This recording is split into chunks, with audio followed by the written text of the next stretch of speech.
رمضان کے روزے صرف ایمان والوں پر فرض ہیں جو یا رسول اللہ مدد کے نعرے لگاتے ہو، یا غوث مدد کے نعرے لگاتے ہو،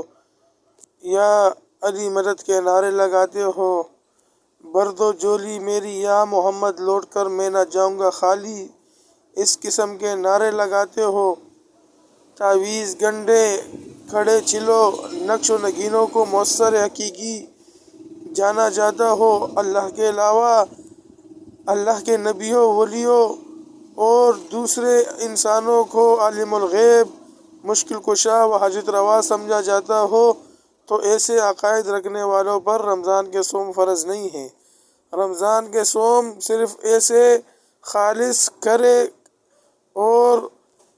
صاف ستھرے ایمان والوں پر فرض ہے جو ہر حال میں اپنے رب سے وابستہ ہو، رب کو پکارتے ہو،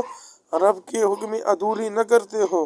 رب کے ساتھ اس کے مخلوق کو شریک نہ ٹھہراتے ہو، تو ایسے ہی ایمان رکھنے والوں پر اللہ نے صوم فرض کیے ہیں۔